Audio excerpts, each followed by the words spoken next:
When a game gets announced, your first feeling is, okay, are people going to like this? Are people going to get excited about this? You've got a secret.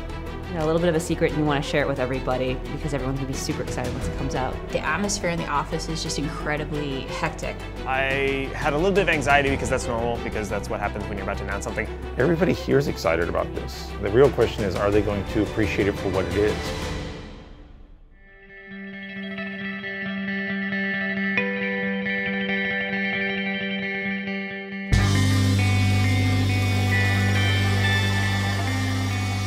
The things that we think about and get really anxious about in the continuation of, you know, such a big franchise like Borderlands is always are we providing something in the game that fans are going to react to and want? Sometimes I'm a little nervous that people will look at this and say, why isn't it Borderlands 3? Because we wanted to tell more stories that take place in the world that's here. And also between Borderlands 1 and Borderlands 2, we're trying to give them something for everyone who still has their consoles and still wants to play more Borderlands, you know? I have no idea. Because I know we wanted to do something with the Bandit Bus. That was always the intent there, was that they made something. This takes place chronologically after Borderlands 1. That could literally be the blue bus from Borderlands 1. They just stole it, or whoever. Yeah. The idea that they somehow got a hold of that bus and then threw bandit crap on top of it is pretty good.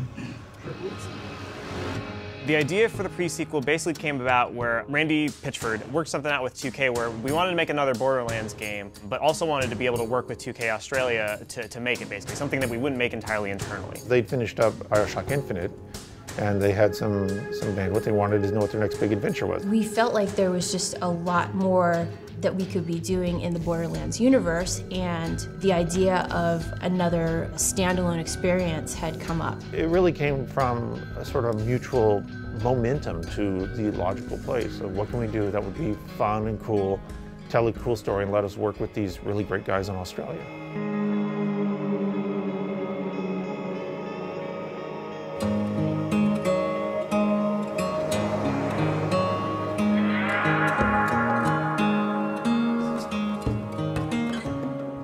If we continue with that flip, yeah, here it won't be able to aim at you, it won't be able to shoot at you because it's not facing you. Yeah. Well, that's fine though, because that was the original problem that we were having. If we tried to turn him around, he would wig out of it. The AI component only supports 3. That's so what I start, thought. a loop, and an end. So unless Pat codes in something specifically for its support for animation, so it looks good, we need it in 3 parts. But that's why I was saying you could... 2K Australia was actually formed as Irrational Games Australia way back in 1999. We're celebrating our 15-year anniversary this year, same as Gearbox. It's a kind of a funny coincidence. We just kind of wrapped up 10 years of development on BioShock 1, 2 and BioShock Infinite last year, and that's when we came about working on this game, Borderlands the pre-sequel. The way it generally works is I think a lot of the design and narrative stuff is handled over here. We have a lot of really talented art guys over in Dallas who handle a lot of the direction, which we then kind of implement over here. So there's a lot of different studios working on this, and we have to sort of juggle between it, but it seems to work pretty well. We've found a lot of similarities between the way we work, to the point where our strengths just come out naturally. I never would have expected that Australians would get along really well with Texans. There's just something between our 2 studios. We seem to get each other pretty well.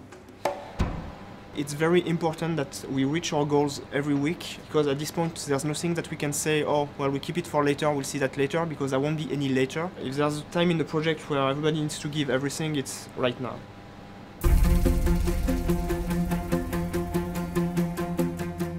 Gearbox is enabling Australia to really bring their creative vision to it, but Australia is respecting the experience and everything that Gearbox has done to build the brand. I mean, I am happy to take some credit for Borderlands generally existing. I'm actually really proud of that, but it doesn't exist without Gearbox and the team, the people, and there's some really cool stuff that shows up every day. You go peek over someone's shoulder or wander in the designer room and see somebody building something that I never thought of, never imagined. It's 2 great teams working on this project, doing some really, really fun and cool stuff.